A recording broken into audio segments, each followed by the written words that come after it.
Christopher Columbus was the ISIS of his day. He justified rape, murder, and pillage with religion, and he funded his efforts with whatever he could steal. Today, while millions across America are celebrating Columbus Day, the city of Seattle is celebrating Indigenous Peoples Day. That's because last week the Seattle City Council unanimously passed a resolution to honor the contributions and cultures of Native Americans on the second Monday of October. While Seattle's decision may seem unusual, it's actually part of a growing trend. Many cities and states across the country have shifted away from celebrating Columbus Day, and that's because more and more Americans are learning the real history behind Christopher Columbus and his so-called discovery. First of all, Columbus didn't actually discover the Americas, despite what you may have been taught in elementary school. Thanks to archaeological evidence, we now know that there were many other groups from Europe who traveled to the Americas long before Columbus did.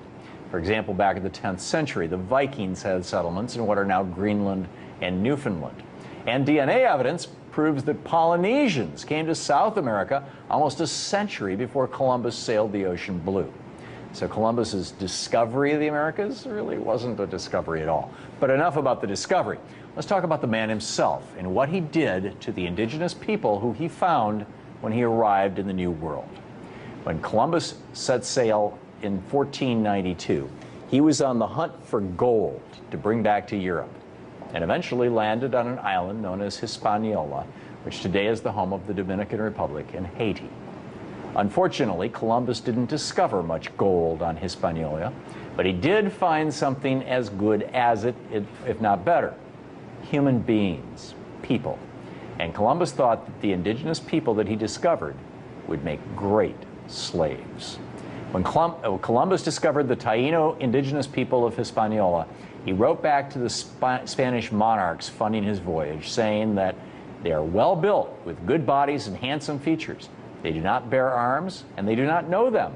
For I showed them a sword, they took it by the edge and cut themselves out of ignorance. They have no iron.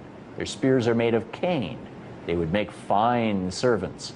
With 50 men, we could subjugate them all and make them do whatever we want. Here there are so many of these slaves. Although they are living things, they are as good as gold. Over time, Columbus's real actions in the Americas have been replaced by a warm and fuzzy coloring book story of a bold and brave explorer who set out to discover a new world. But in reality, as we have learned from writings of Christopher Columbus's own men, the bold explorer raped, pillaged, enslaved, and slaughtered people just to get rich. One of Columbus's crewmen, Miguel Bueno, wrote about the scene when Columbus arrived in Hispaniola for the second time, and thousands of Tainos, or what he referred to as Indians, came out to greet Columbus's ships. Cuneo wrote, "When our caravels were to leave for Spain, we gathered 1,600 male and female persons of those Indians. For those who remained, we let it be known to the Spaniards in the vicinity that anyone who wanted to take some of them could do so to the amount desired, which was done." Bueno also wrote that he took his own sex slave, a beautiful young girl, who, in his own words, quote, "resisted with all her strength," end quote, leaving him with no choice but to, quote, "thrash her mercilessly and rape her," end quote. Columbus eventually started up a global child sex slave trade, shipping off young Indians to all corners of the globe.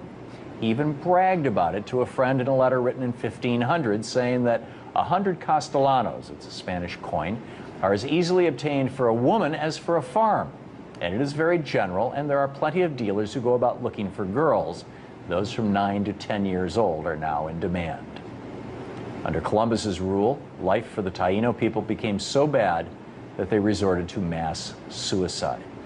25 years after Columbus had arrived in Hispaniola, the Spanish missionary Pedro Cordoba wrote that as a result of the suffering and hard labor they endured, the Indians choose and have chosen suicide.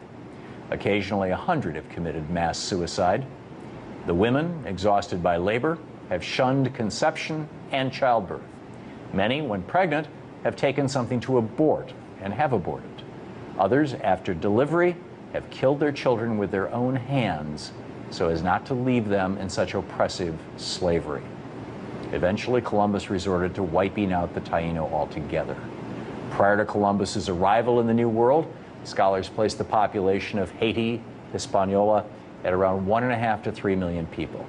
By 1496, it was down to 1.1 million, according to a census done by Bartholomew Columbus, Christopher Columbus's brother.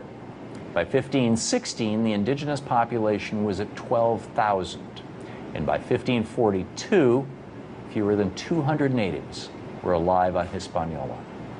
By 1555, every single native was dead, every last one. Knowing what we know now about Columbus's real intentions and actions, it's pretty ridiculous to be celebrating a man who didn't actually discover anything and who kicked off a genocide of historic proportions. If Columbus was robbing, raping, and pillaging Western Hemisphere island nations today, we'd probably be bombing him from the air.